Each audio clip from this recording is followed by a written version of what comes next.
Hi, me and Trumpetman are reviewing cards for the March of the Machine, and this time it's black commons and uncommons. We're going to look at them, grade them on the standard F to A grade, and we're starting with the cards that we agree on. And the longer the video goes, the more we disagree until the shout match continues. First card, we're going to look at Ichor Drinker, black for a Phyrexian vampire, 1/1 with lifelink, and it has an ability black and exile Ichor Drinker from your graveyard, incubate 2, which means that you create an artifact with 2+1/+1 counters that you can flip into a 2/2 for 2 mana. We both gave this card a C. I think that 1 mana, 1/1 lifelinker is a decent stat line. It will maybe hit once or twice, which makes a 4 life swing. And apart from that, this card has potential for sacrifice synergies in the black color, which they are quite abundant. You can boost it to make it a 2/2/3/3 lifelinker, which is always great. And when it dies, either you sacrifice it or someone kills it, you can still turn it into a 2/2 creature for a whole 3 mana, which is not bad at all. I think C is a decent grade for it. It's a card that you want to keep in your deck. Maybe you don't want to overload on this thing, but you're going to be happy playing 1 copy at least. Yeah, I love it. It might even be a C plus, given all the utility you were talking about. But yeah, Yeah. nice little card. Next, we have Scornblade Berserker. Costs black for an 0/1 human berserker uncommon. It has backup 1 and 1 sacrifice this creature, draw a card. We both gave it a C plus. And you think, well, how great is it to give something backup that you're going to just sacrifice right away? That part's not great. But what I like about this card is, you have a 2/2 in play, and you can just play this and turn into a 3/3, and then you can sacrifice the Scornblade Berserker at some point, and you get your card back right away. So it's kind of like a +1/+1 counter that cycles, which is like pretty sick. So 2 mana to put a +1/+1 counter draw card is like crazy. And that's the floor of the card, because you also can chump block with the 0/1. Or, if you have other tiny creatures you don't care about, theoretically you back them up and then you sacrifice that one as well to draw some cards. So it does a lot of different things. And so that's why we both give it a C plus. Yep, I agree. There's also the 1 mana white creature, the 0/1, that also has backup that puts a counter in that creature. When it dies, it puts its counter on something else. So you can play this one first, that one first, then play this one, put a +1 counter on thing that when it dies puts a counter further, sacrifice it, move the counter on something else, draw a card. And it's a very dirty strategy, but I think that black-white can have this kind of dirty decks. It is good. If you did that into this on turn 2, you could hit your opponent for 2, sacrifice that as a creature, draw a card, and then make this into a 2/3.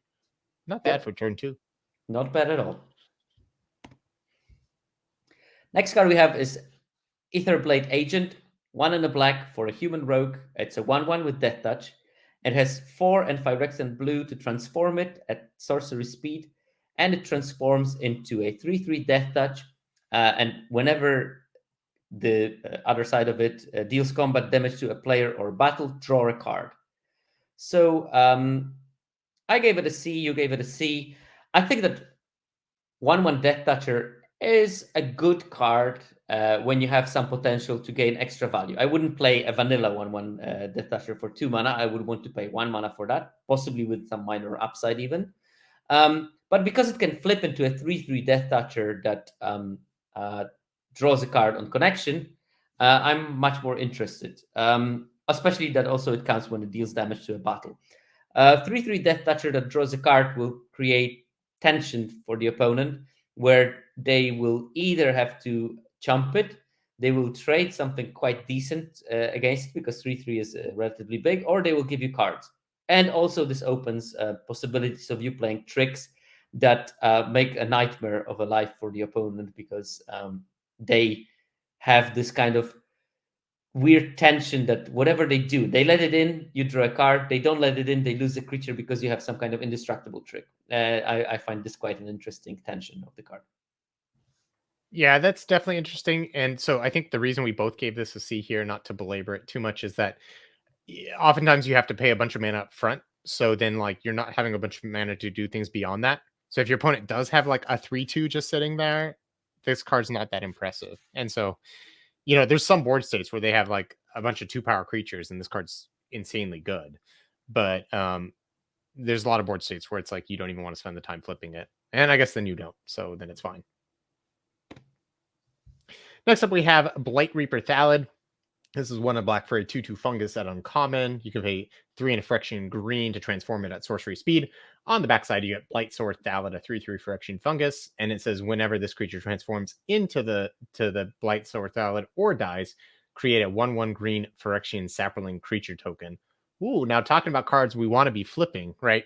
I talked about how not many of them you just want to like flip immediately on curve, but this one I think is worth just, on turn 3, getting it to be a 3/3 as long as the coast is clear. Probably even have a clean attack at that point. You get the 1/1 back, and then if it ever does die, then you get another 1/1, and that can work for all sorts of things from convoke to sacrifice to whatever. And so again, just based on rate, this is a nice one. You're always going to be happy with it, and we both gave it a B minus. Yep, I think that for one piece of cardboard, getting 5/5 of stats and across 3 bodies, even if you have to lose 2 life to do that, that's absolutely fine. I'm really happy about B minus on this card. Completed Huntmaster, 2 and a black for a Phyrexian Elf Warrior. It's a 2/3. It has 1, tap it, sacrifice another creature or artifact, incubate 3. So you create this incubator token with 3+1/+1 counters, and you can flip it into a creature for 2 mana. Yeah, I gave it a C plus. You gave it a C plus. I think that this is an interesting grindy kind of card, possibly in one of those green black black green or black white archetypes where you can generate a lot of creatures. You got a lot of sacrifice triggers that you can get extra synergy out of it, and no, the 2/3 body on it is not very exciting. Again, this is another card where I probably would prefer it to be a 1/4 because I'm not planning to attack with it a lot. But 2/3 is serviceable at least. It blocks the 2/2s if need be, and incubate 3 by sacrificing useless pieces of cardboard is actually not a bad thing. And I think this card gets a huge boost because you can do it instant speed, right? Oh So yeah, it's the really, fact that really it's annoying, instant speed right? is You great. like Yeah. block and chump, and then you're going to get a 3/3 out of that. Also, it's kind of messed up that you can get the 3/3 and then you can keep using the same 3/3 to use this ability. So if you needed to, you could just keep cycling it. And so that makes it a little stronger too. Yeah, if you have there are some cards that specifically triggers when you sacrifice the spell. Yeah. All right, next up we have Ichor Shade, 2 and a black for a 2/3 Friction Shade at common. It says at the beginning of your end step, if an artifact or creature was put into a graveyard from the battlefield this turn, put a +1/+1 counter on Ichor Shade. Kind of like morbid, and that anything that like cares about things dying is often harder to set up than it would seem at first glance. Now, if you can engineer a situation where the things trade and this comes down as immediately a 3/4, that's quite good. But it's pretty hard to set that up reliably. Like the conditions have to be right, and when they're not right, you get a 3 mana 2/3. And so we're, Circovitz and I, we're both thinking more often than not is just the 3 mana 2/3 that's going to be a little hard to enable. That's kind of like, not a very good card. We give it a D plus for the potential that sometimes it's a 3/4 and starts growing from there, but not a ton of synergy or anything with this other than just being a Phyrexian. I do like that if you have enough ways to like sacrifice and do things, you can be the one to kind of set this up. Because once it is a 3/4, that's a real body. But it does take some setup. Yeah, that's the thing. I mean, perfectly you would want to play it with a bit more black treasure synergies, and you want to cast it for a treasure, and it instantly will become a 3/4 at the end of the turn. This type of card I always wanted to be good, but it never becomes good, and therefore I gave it a D plus. Unsealed Necropolis. That's 2 and a black for an instant. Each player mills 3 cards. Then you return up to 2 creature cards from your graveyard to your hand. We both gave it a C. I think it's going to be a very serviceable card in any black archetype that wants to be slightly more grindy. It also has additional bonuses to be in the blue black, which has some cards that care if opponent has 8 cards in their graveyard.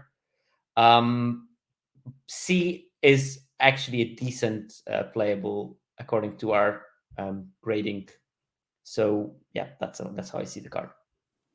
Yep. We have Consuming Aetherborn next. 3 and a black for a 2/2 Aetherborn Vampire. Ooh, Kaladesh.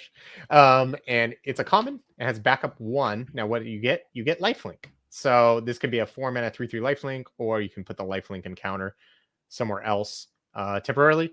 Now, that is pretty nice to be able to get a boost and lifelink the turn this comes in, because it's just going to make sure that like you're winning a race. Now, the reason that we only rated this, I think, a C is because I'm not sure how much this format is that like just encouraging racing. And if you do make that play, you're left with like a 2/2 lifelink on the original creature, which is not that big. So yes, it's nice the turn it comes down, but it's almost more of like a combat trick attached to a 2/2 at that point. Yeah. But 4 mana 3/3 lifelink is fine. And then having some upside being able to move it around is also pretty decent. But I'd like this a lot more if it was like maybe in a different color pair, which was like really trying to bump up the creatures.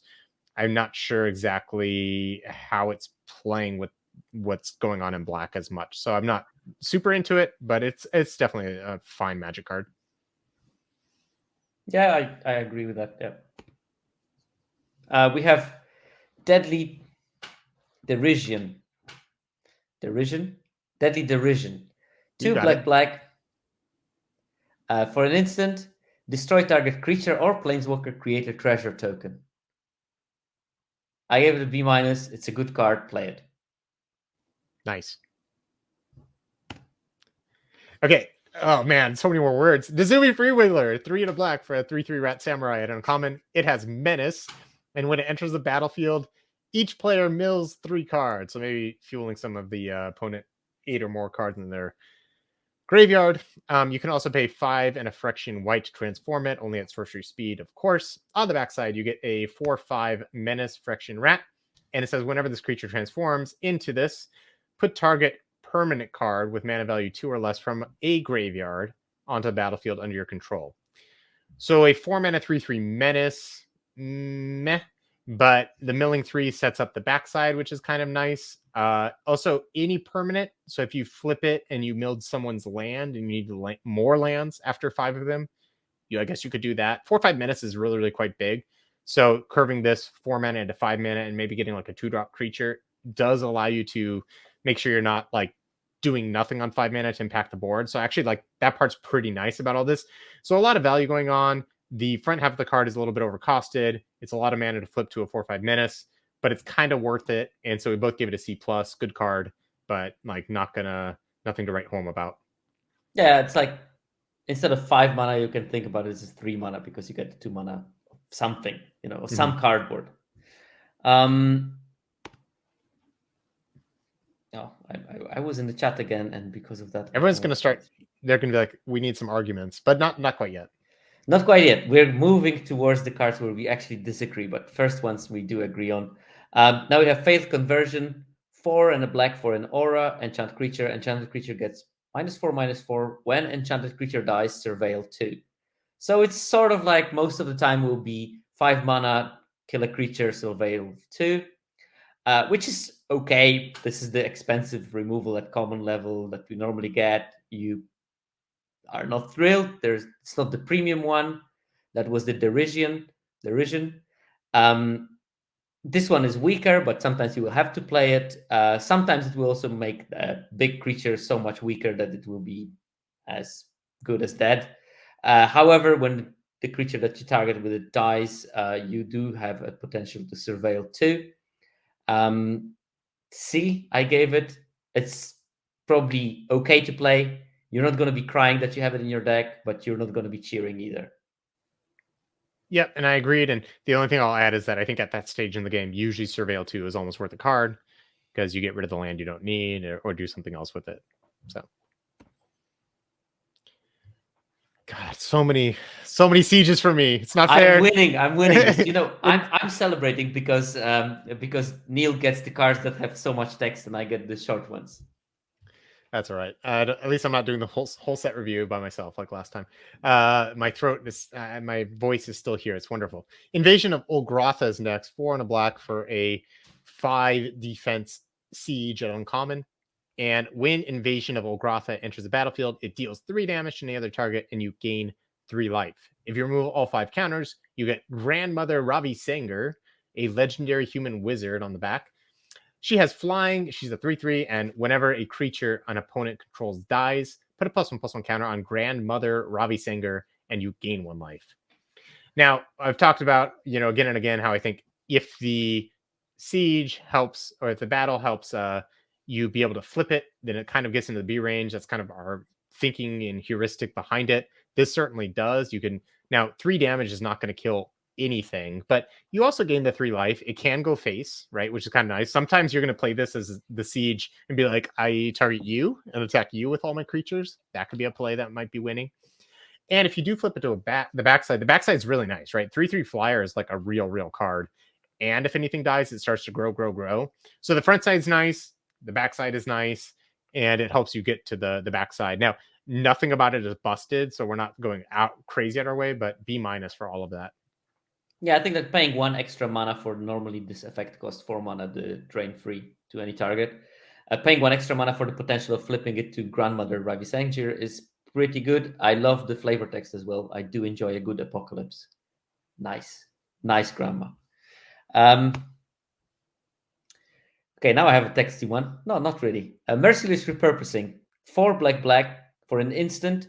Exile target creature, incubate 3. Simple, efficient.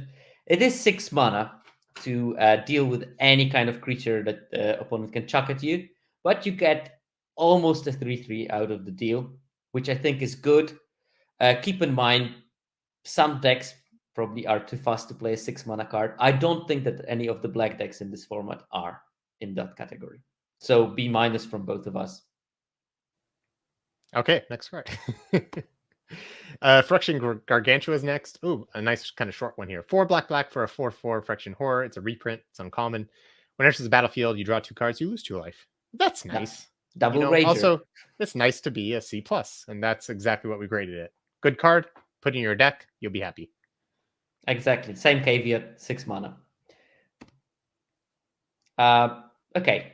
Mirrodin Avenged is the next card. 1 black. This is the first one we have slight disagreement. 1 black mana for an instant. Destroy target creature that was dealt damage this turn. Draw a card.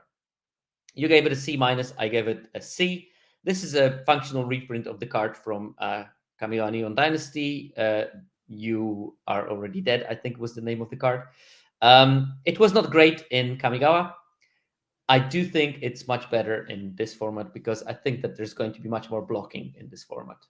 And especially when you are attacking battles and counting that you're going to lose some stuff, you are setting yourself up for this card being good because opponent will block your creatures thinking that they are preventing you from flipping the battles. You are going to be able to utilize this better and kill big things and draw a card. That's why I gave it a C. Yeah, and I was a little lower on it. I think, in Kamigawa Neon Dynasty, blocking was also encouraged because your opponents didn't want you to flip your ninjas, and yet that card was still not amazing. And so your opponents were blocking a lot, and you're like, okay, and you lost your creature, but you got theirs.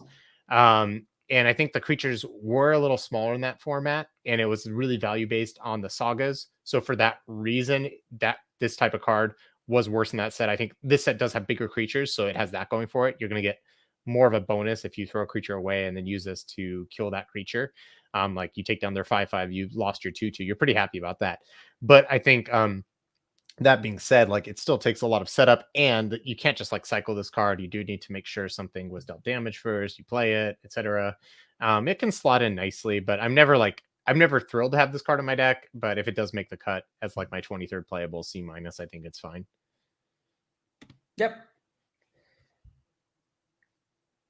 Oh, and a Dreg Recycler is next. 1 and a black for a 2/2 Phyrexian Beast at common. Tap, sacrifice an artifact or creature. Each opponent loses 1 life, and you gain 1 life. So I gave this a C. I was thinking, 2/2, it sits there, it's annoying. You can sort of drain your opponent out, but also a 2-mana 2/2 is not where I want to be these days in limited. And the ability is not that great. So I think maybe I was actually a little high on this card, just like thinking about it. If you have enough fodder, it can be pretty annoying where like your opponent does have to deal with this if you get them really low on life total.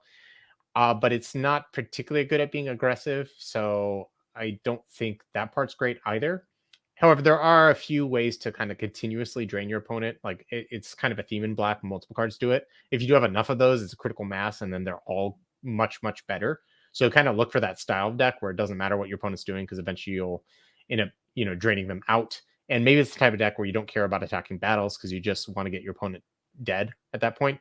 Maybe in that deck, this is more like a C, but I think that balances out for the time. Most of the time, it's maybe more in like the D range. So I was probably a little too high on it. Yeah, I thought that the body is a bit too small ball. I would maybe prefer it on the more expensive but a bigger body when I could have the dual functionality. Mhm. And like this sort of reminds me of Dusk Wielder, I think, from Kaldheim, the elf that had boast to drain. Mhm. Um, That card I think was even better too, though, because you could just like throw it in and yeah, keep draining. yeah, exactly. That had its advantages, and I just think that there is no good way of generating multiple bodies repeatedly in this format. At least not on the lower rarities, which I think will make it significantly worse. Yeah, I So think having you're said right. that, C minus because it's still a 2 mana 2/2 Yeah, if you need can't be that 2/2s in your bad. deck. Yeah. Yeah. Final Flourish, 1 and a black, instant. It has a kicker, but to kick it, you need to sacrifice an artifact or creature. Target creature gets -2/-2 until end of turn. If the spell was kicked, that creature gets -6/-6 until end of turn instead. That's like basically much improved version of the same card from Dominaria that gave -5/-5 and only could sacrifice a creature. I think you gave it a C plus. I gave it a B minus. I think this is a premium removal because it's good early, good late, and it also plays to some synergies of the black in this format. That's why I gave it a B minus, mainly because it not only is good and 6 is basically unconditional removal, but also sacrificing can be actually something that you might want to be doing at some stage in this format. Yeah, that makes a lot of sense. The only reason I was a little lower, I think also just on removal in general, I was a little lower, especially ones that don't give you value, is that there's a lot of things that in this format that just continues to like give value. And so like if they play a backup creature and then they put a counter, it's like, do you kill the creature they put the counter on? And then they have the backup creature, and then your final flourish is kind of awkward. Or like with battles, obviously you can clear the way for the battle. It's good really with battles, but like if they ever like battle you, like they already got this value. So I'm a little lower on removal in general, but you do need to kill things. So, C plus, B minus, you might be right. We'll see what the data says. I mean, both C plus and B minus means the It's a card is very good good. card. Yeah, Yeah, yeah, it's yeah, very good. exactly. Gift of Completion is next. 1 on a black for an enchantment and uncommon. When it enters the battlefield, incubate 3. And it says whenever a fraction you control dies, surveil 1.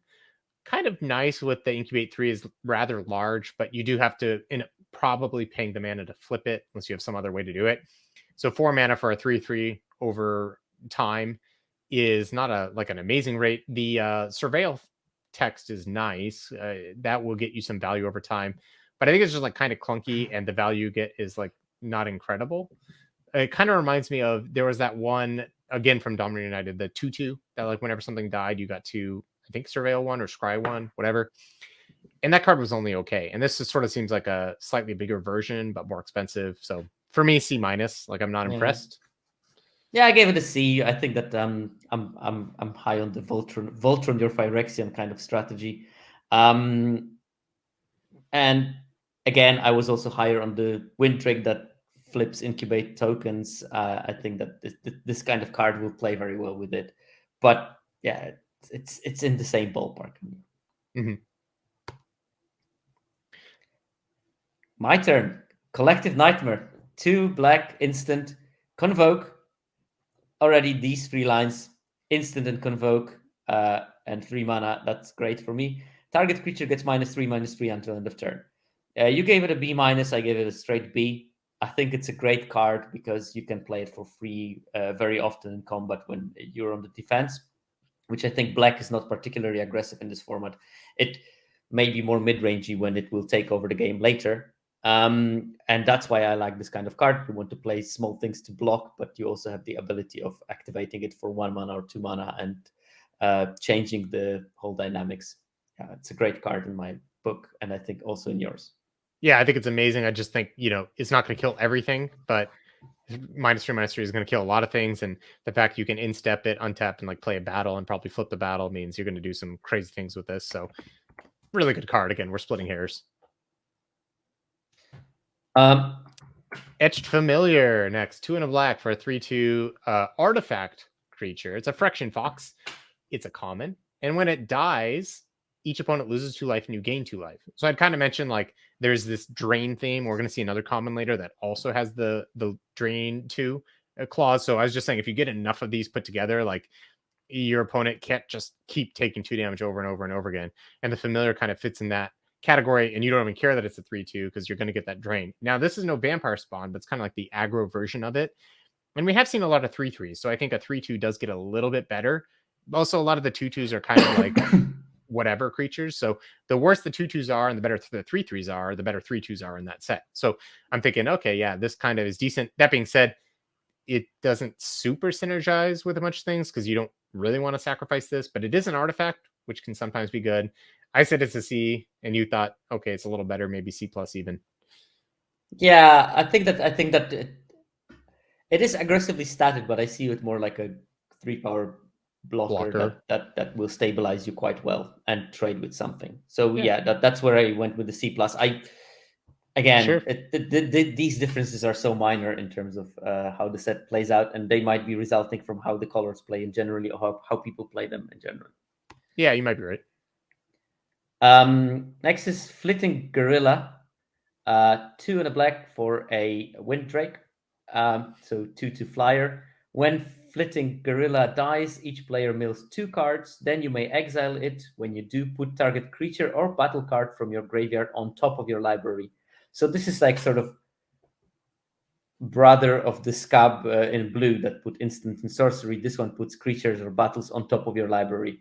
And it does fuel its own ability by milling 2 cards when it enters the battlefield. Still, it is only a 2/2 flyer. I gave it a C, you gave it a C minus. I think yet again I have the half grade higher grade on flying creature than you do. And I think that this is the main difference that we have on those. Yeah, I don't love Windrakes. I've said it before. This set has like 10 Windrakes in it. I think, the better if you have like more bombs or, a lot of really good battles, obviously the card gets a little bit better. So it's kind of deck dependent, but it's not like super synergy driven in like a specific lane. Obviously, it has like the blue black null thing going on, but I don't think it's a great card. Yeah, now I think about it also, this can be a drawback because how many of the self-mill cards you can have. But maybe there's a way of Well, milling your opponent with the amount of milling that you do. yeah, I mean, if you do have a bomb or whatever, and the more self mill you have, you're pretty likely to actually find it eventually. So that part's pretty sweet. But yeah, I mean, still, that's a very replaceable common. Vanquish the Weak. 2 and a black for an instant at common. It says destroy target creature with power 3 or less. I give it a C. You gave it a C plus. The more I see the set, I think like 3 power is like the sweet spot. We saw like the 3/4 flying convoke. So if you killed that with this, it was like a huge game. There's a bunch of other cards that have like 3 power and more toughness. So I think Vanquish the Weak does get a little better than I'm thinking about. And also because of its existence, if you can back up to get out of that 3 power range to stop your opponent from drawing this card later, that's a play you can make for sure. But I gave it a C because you can kind of overload on some of these effects where they don't answer what you really need to answer.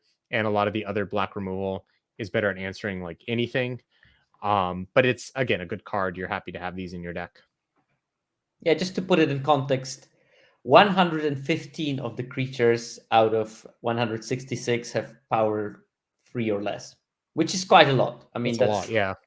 So it's that's a probably lot. more C plus than, Um, like you said. that's why I put it, because I mean I checked the stats. Obviously, there is some caveats. There's pump. There's some cards that transform into bigger power, and but for example, you destroy this alabaster host intercessor, the white samurai that is a 3/4 and keeps your Yeah, creature that's under it. huge. That's a big gain, and we've seen a bunch of 3/4s in the set. So yeah, that's why I put it slightly higher.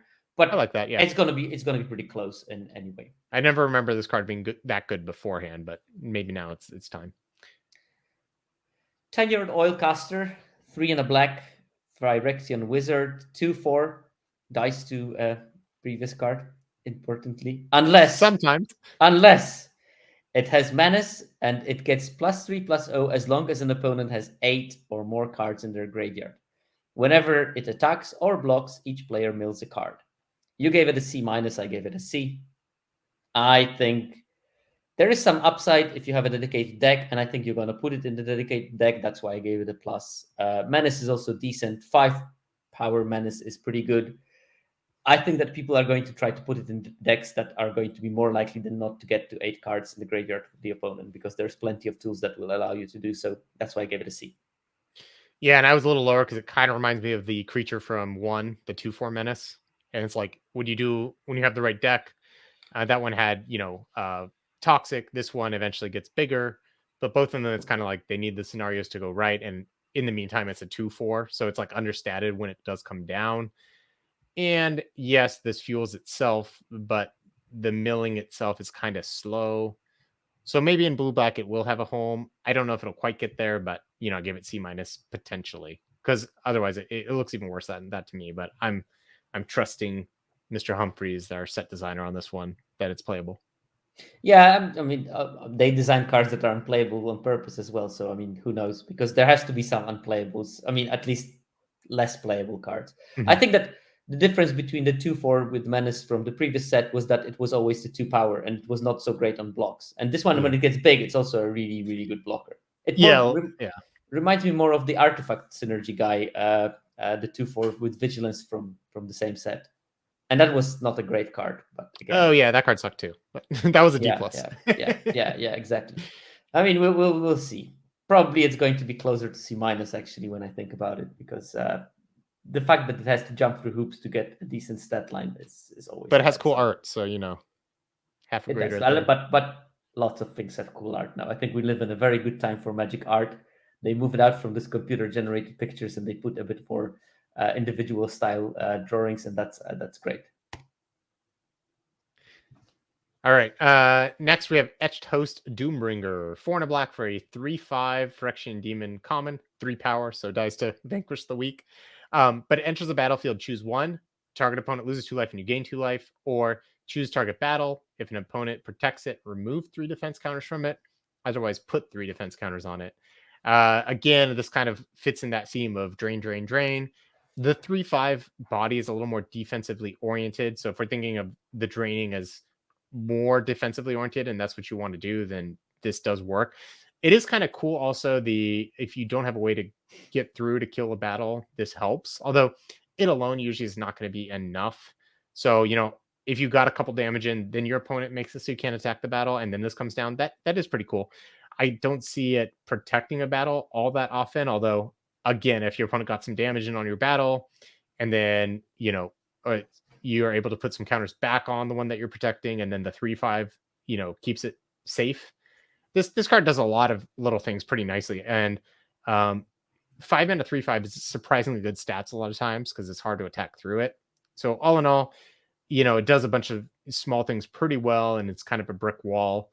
But I think also it's never amazing at any one thing because it's sort of defensive, but also the drain might be offensive. So I gave it C minus just because it doesn't exactly know what it's trying to do, but it's never going to be a bad card. So I gave it a C. I agree with everything you said. However, I think that this body is a perfect body for all those enchantments that give Phyrexians bonuses. So if you have the 4 mana thing, it becomes a 4/6, which is amazing. Mhm. There are some things that give it vigilance, and I think that playing in the decks like that, big body with drain or killing a battle, I think that's going to be just enough to be a C, like a top end card for those kind of decks. Yeah, I Much like that better take. than some of the transform cards that you had to pump mana into. Yeah, good call. Again, I was dabbling in the chat, and no, okay, there we are. Did I skip anything? Just yeah, no, okay. Gloomfang Mauler, 5 black, creature nightmare. It's a 5/5. It's swamp cycling 2, and it has backup 2 and menace. So when it enters the battlefield, it either becomes a 7/7 menace or it becomes a 5/5 menace that gives something +2/+2 permanently and gives menace until end of turn. You gave it a C, I gave it a C plus. I gave it a C plus mainly because I know it's a 7 mana spell, but it's also a way of Swamp utilizing it cycling. earlier by swamp cycling, which means that you can play a couple of copies of that as a big top end, and then you can use the other ones to build into the swamp cycling. Also, possibly worth noting, there is some ways of reanimation in this set, so you can cycle it, get a swamp, and later reanimate this as a creature. Yeah, that would So be C nice. plus for me. For sure. Pretty much the same thing you said, but I gave it a C because it costs 7.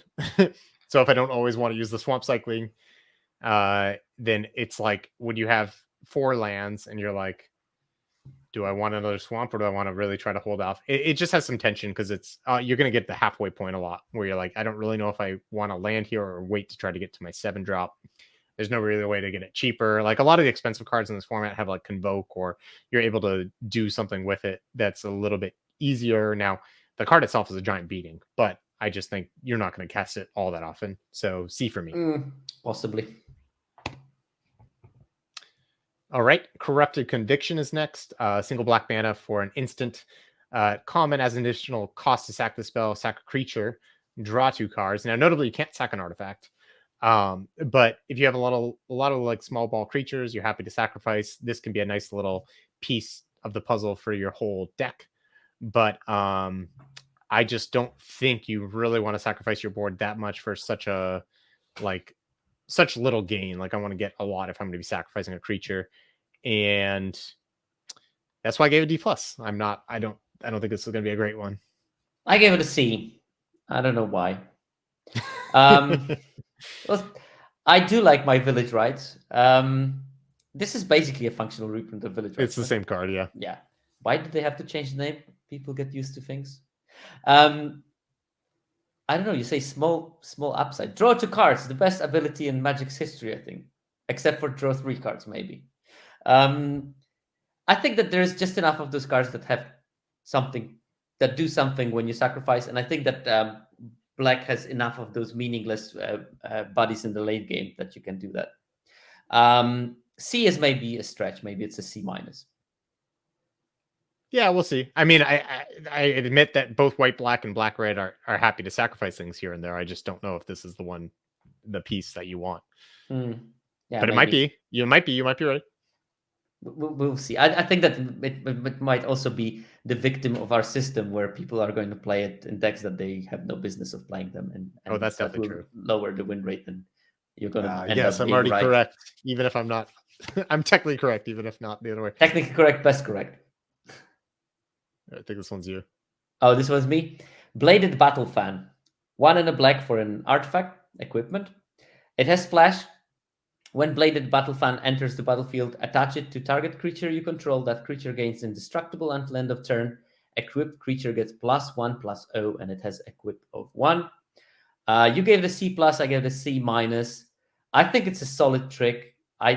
2 mana is probably at the limits of what I want to pay for the indestructible trick. But the fact that it leaves behind a piece of cardboard that has cheap equip cost, and a piece of cardboard that is offensively statted, I think it's just enough. I gave it a C minus. You gave it a C plus. I'm willing to meet you halfway and give it a C. I think the card is pretty good. Obviously, yeah, the indestructibility only happens on the turn you cast it. Otherwise, it would have been absolutely busted, and no one would want to play against that. But I think it's solid.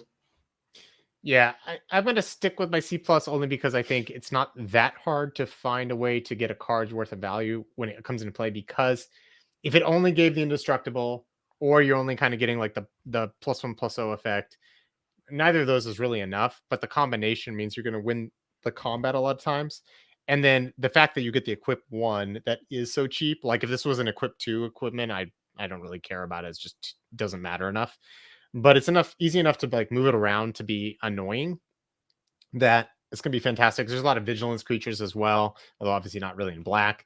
But also we've seen a few of the cards that have like kind of low power, high toughness, and this card also works pretty well there later on to kind of buff them up.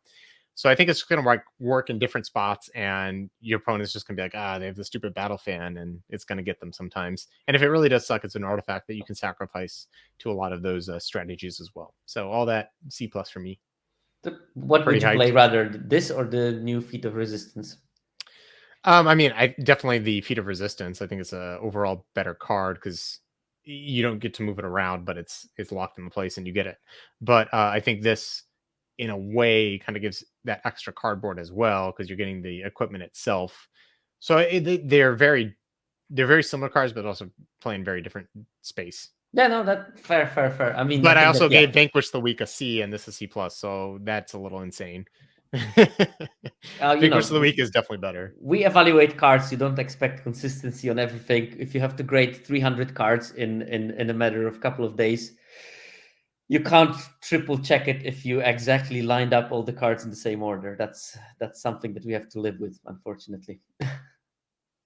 Okay, Nezumi Informant is next, and now we really can start yelling at each other because we disagree. Now, 1 and a black for a 1/1 rat rogue at common, and when it enters the battlefield, each opponent discards a card. So the 10th version of this card, basically, we've seen. It's funny because it's a Kamigawa card, and they didn't make it corrupt court official. But anyways, that being aside, Wait, viral. Oh Beetle no, this so one. that was a Viral different set, Beetle. anyways. Yeah. Whatever. Okay. See, I'm losing it here. I just think this card's always pretty decent. It's a small creature that gives a little bit of value that you can sacrifice. Maybe if you pair it with a different color, you can convoke some things. There's some convoke rares in black, and so it's just going to do a lot of. It's just going to do enough, and it's going to be annoying. So that's a C. I just think that it doesn't do enough, and that's why I gave it a D. I get all the argument. I just don't see the situations in this format when this card is think. But when I'm you thinking, so if you see I'm this doing it. and the corrupted conviction, the village rights, so you're gonna take the village rights over this card because then you have nothing to sacrifice. Who said I have nothing to sacrifice? I mean, I will have one less 1/1 to sacrifice. That's true. I don't know. I mean, maybe I could bump it to D plus, but I don't think I'll go much further than that. Okay. It's just mainly I don't see the big benefit of discarding the card, because either I'm going to play with the decks that are going to be empty-handed quite quickly, or I'm going to play with the decks that are going to be full-handed all the time. That's how I think I that's sort true. of imagine this format. Yeah, that's kind of true. I think you're right. Against the empty-handed decks, the 1/1 body is not very good because they're trying to kill you, and against the grindy decks, they're going to just discard their worst card. But I think if you only look at the creature for those purposes, it's bad. But if you're using it for greater means beyond that, aka sacrificing it or doing something with it, that's when you get the value off of it. But maybe. And we're gonna see. We're gonna see that. We got to move on. we have to disagree on some cards. Absolutely. How about Render Inert? 2 and a black. Sorcery, remove up to 5 counters from target permanent, draw a card. I gave it a C+, you gave it a D+. I gave it a C+, because I think that it's a good way of dealing with several things. Like, A, you have it in your deck to deal with incubator creatures, because you remove all the counters from them. B, you have some battles of your own, and you want to one-shot them to 0 and transform them. And I think that you will play it when you have battles, because why would you put this in your deck just to deal with the +1/+1 counter creatures that you're not guaranteed to see? It draws a card, which is a good ability. Flipping battles is worth something for me, and it's worth 3 mana without sacrificing a card because you draw another card out of it. And that's why I give it a C+. Yeah, I like that. I think if you have 3 battles in your deck, it is going to be basically a C+, because you don't have to attack those battles when you have this card. It's just going to flip them, and it replaces itself, and you get the battle value. So that's going to be really sweet. I don't know how often that's going to be the case. We get that many battles, but maybe there are a lot of them. I also hadn't really considered the fact that you get to kill the incubator things and draw cards. So that's pretty strong, though. A lot of them are mostly 2/2s. So I don't really think that's that great. But if you get the 3/3 and 4/4 ones with this, that's worth a whole card, and you cycled, it's better than a D+. So I can go up to C- in general, but you do need to pick the battles, obviously. Fair. But I want to do that anyways. They're sweet. No, you have average 3 per player on the pot, so okay. So just get the average amount. Yeah. Yeah, okay. I mean, yeah, and then you can start taking render and nerd. I'm not saying you should prioritize the cards. That's why I didn't put it in the B range.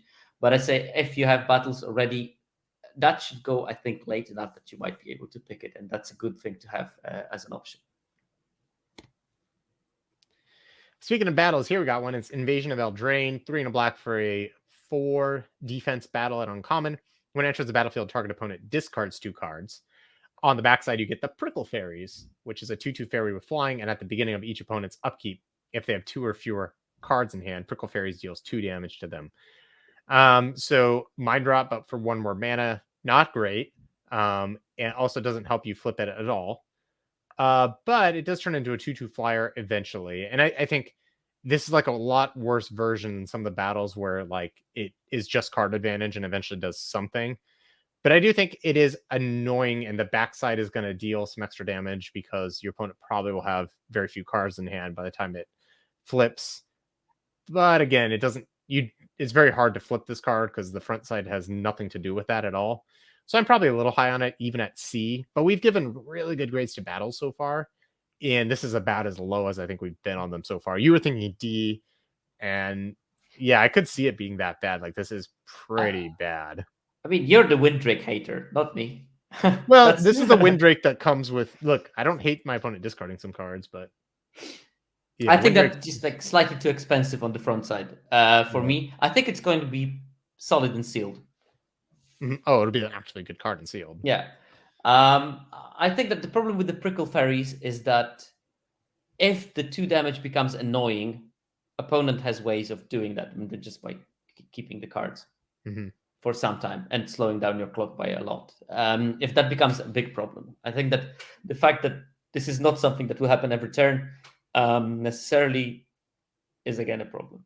Yeah, and it's a problem also because it's in black, which I think is pretty bad at attacking battles because the creatures are pretty small and they care more about like other grindy type things. So the battles are just gonna be worse anyways, and then on top Yeah. of it, it's hard to flip. So Yeah, yeah, how I many see what you're sets in saying. a row? How many sets in a row do you have that black has a creature problem nowadays? Like they have really good removals, and then this removal is not backed by anything that can actually start swinging. True, true. Like, that's why I was maybe the high on the 3/5 because the 3/5 at least it looks like it has some sort of a body. Again, not Yeah. a very aggressively started, but somebody. Anyway, tangent again. A traumatic revelation, 1 and a black, sorcery. Target opponent reveals their hand. You may choose a creature or battle card from it. If you do, that player discards that card. If you don't, incubate 3. Again, third spell with discard on it that you're much higher on than I am. You gave it a C, I gave it a D minus. I know that the incubate 3 part is supposed to be a failsafe of the discard spell. I think that I don't know if in this format you want to play it on turn 2 because you want to have some board presence. And this won't give it to you if you choose to discard something. And I don't know if you want to play it on turn 5 because maybe there won't be anything to choose from at that stage. And again, the failsafe is a hill giant. Yeah, the failsafe being a hill giant is not good, but it's at least better than a lot of the failsafes on these cards. Yeah, like a hill giant's a real card. But I just think people are going to have a lot of creatures in battles, and I think information is particularly powerful when you have a lot of things dependent on setting up board states. I agree, you probably don't want to play this on turn 2 though. If you didn't have a different 2-drop, it's still not bad because you can disrupt your opponent's curve pretty nicely. But kind of knowing like what battles maybe they're trying to set up or what combat tricks they happen to have can be pretty impactful. And like there's a lot of things that change the board state rapidly. So if you know something like that, like if they have a backup creature and you think you're safe on board, but you happen to know they have that backup creature, so you have to play differently, like it's really going to inform your decisions more than it would in some average limited set where you just keep attacking each other. And I think that has a lot of power compared to your average set. And then I think it's just a decent rate. I think 2 mana to take like their card. Like I was really high on Pilfer in Dominator United, and that could take any card. But like I thought that card was like actively great. For 2 mana, discard. I know what your hand is. I can sculpt my game plan around it. And while this Yeah, card's not as good as that, it's not really that far off. So I think this is going to be actually kind of like a sleeper hit. I was not like I like Toll of Invasion because that had impact on the board instantly. I like Gix's Caress because it had impact on the board apart from doing the discard. I don't know. I somehow don't see it. Maybe D minus is maybe too much. I think also it just depends on like what are the other options, because if let's say this card everyone thinks is bad, what's nice about it is if you can deprioritize having to pick like the good 2 drops and you just pick up a couple of these, maybe like 2 of these in your deck, then it's something you can do on turn 2, but then you have really, really good 3s, 4s, and 5s or whatever because you prioritize those. That could be also some power behind it too, because I think it's serviceable. Obviously, I'd rather have a busted card, but you have to take draft picks for different things. If you don't have busted cards, at least you can take away busted cards from your opponent. Maybe, unless it's an instant or sorcery.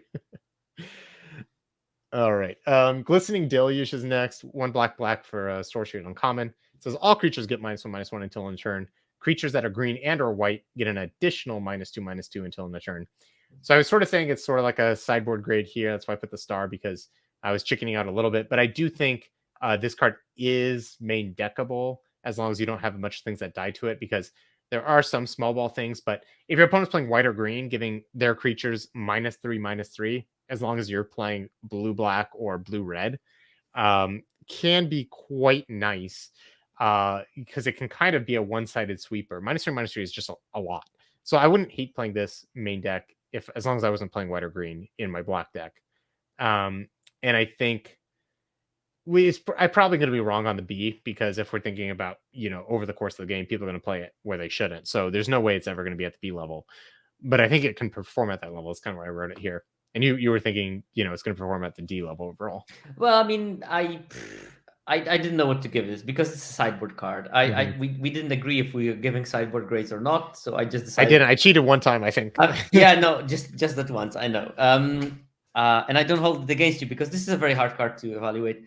I just thought I gave it a D just as a warning that this card, even if you're playing black, early you shouldn't probably speculate on too hard because you might have green or white open, and all of a sudden, what are you going to do with it? And then you might target some of the opponent's cards, but green creatures can be slightly bigger than the 3, and then yeah, it's awkward.